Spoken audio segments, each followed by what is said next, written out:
We've had a warm and somewhat humid day here in eastern KELOLAND, and we'll keep it that way through the evening hours. There could be some spotty thunderstorms on the western part of South Dakota. We've already seen those start to develop. Overnight tonight, low of 67 Sioux Falls and Aberdeen, maybe even a little fog toward morning. There are those thunderstorms out toward Rapid City and the hills. Then for your day tomorrow, it's going to be warm again, somewhat humid again, and we'll see a high of 89 in Sioux Falls and Aberdeen, 91 in Pierre, 82 in Rapid City. But thunderstorms starting in western South Dakota, working their way across the state during the day. Sioux Falls, our best chance of rain is going to be Friday and Saturday. Western South Dakota, including the area around the Black Hills and the Sturgis area, we could be looking at heavy rain over the next 4 days. In fact, a flood watch is posted. We'll have more on that in just a moment. KELOLAND News starts now. Live from KELOLAND Media Group, KELOLAND News first at 4.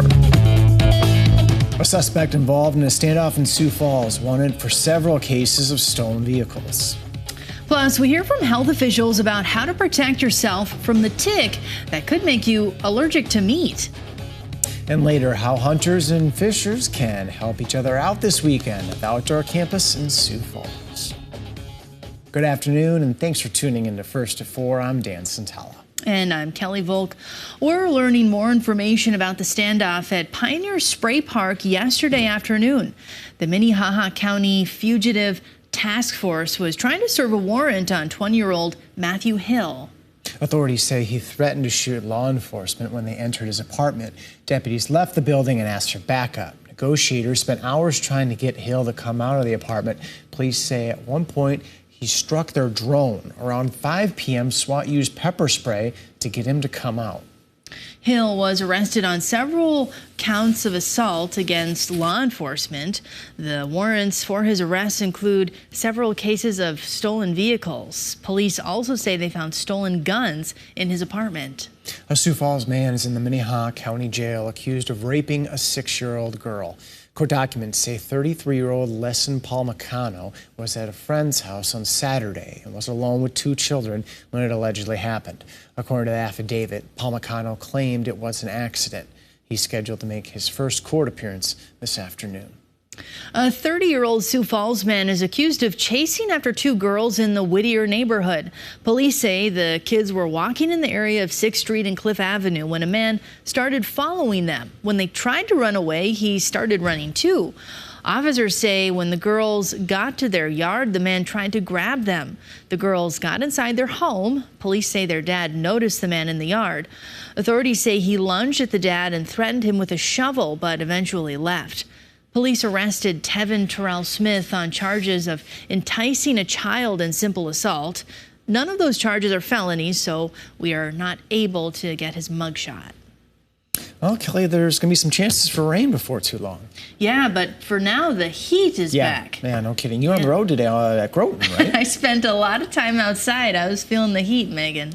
Well, it is warm and humid, Dan and Kelly. Right now, Sioux Falls is sitting at 90 degrees with just a very light breeze, and the clouds are starting to break apart this afternoon. In western South Dakota, Rapid City is mostly sunny, 94. That was a thunderstorm we were watching earlier with just a gentle breeze. And here is a look at those thunder showers in western South Dakota. If we zoom in, they are producing a lot of lightning this afternoon between Wall and Scenic. These are very stationary systems as well. Down near the State Game Lodge, there also was a thunder shower that is slowly dying down this afternoon. And between Edgemont into Wyoming, that was a very strong thunder shower that was producing a lot of lightning as well. So right now, we have 84 in Yankton, 91 in Aberdeen, 89 in Pierre, and 80 in Custer. For tonight, we'll keep the partly cloudy skies around. We could see some patchy fog in eastern KELOLAND by the morning. 67 our low in Sioux Falls and Aberdeen, 69 in Pierre, and 64 in Rapid City with that chance of overnight rain and thunder showers. That does stretch into tomorrow. 89 in Sioux Falls, 89 in Aberdeen, 91 in Pierre, and 80 in Rapid City. That chance of rain and thunderstorms stretches from Rapid City to Pierre up into northeastern KELOLAND. And with that brings a marginal risk of severe weather, large hail and strong winds by tomorrow afternoon and evening. We'll take a closer look at the timing of these storms in just a little bit. All right, thanks a lot, Megan. The Minnesota Department of Public Safety released video of the deadly shooting of a 33-year-old black man by a state trooper. Authorities say they pulled over Ricky Cobb because his tail lights weren't on. Troopers also say he was wanted for violating a no-contact order. The video shows 3 troopers approaching Cobb's car and asking him to step out. 2 of them open car doors. 1 then tries to pull Cobb out. Cobb appears to put his hand on the gear shift. That's when a trooper fires at Cobb. He drives away with law enforcement chasing after him before stopping along the interstate.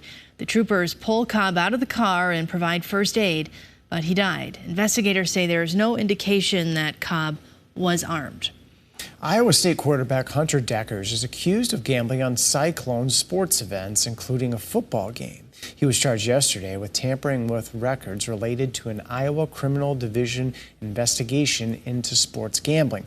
The criminal complaint said Deckers placed 366 online bets worth around $2,800. Iowa opened up sports betting in 2021, but the sports betting supervisor at Grand Falls Casino says there are restrictions. To be 21 years of age, you cannot be on the Iowa State self-exclusion or be a participant in authorized sports as a coach, player, or trainer. In South Dakota, a person cannot place bets on high school or minor league games. Prop bets on individual college athletes are prohibited, and so are bets on any game involving athletes from South Dakota colleges. Reports from several states across the country show teachers are leaving jobs in growing numbers. The turnover in some cases is highest among teachers of color. A major culprit is stress from pandemic-era burnout, low pay, and the intrusion of politics into the classroom. The burdens can be heavier in schools serving high-poverty communities that also have higher numbers of teachers of color. As of Tuesday, standardized tests are no longer necessary to get into North Dakota public universities. But some North Dakota teachers say it's still important for students to take these tests. Some scholarships depend on ACT scores. North Dakota students also need to consider whether they will go to college out of state.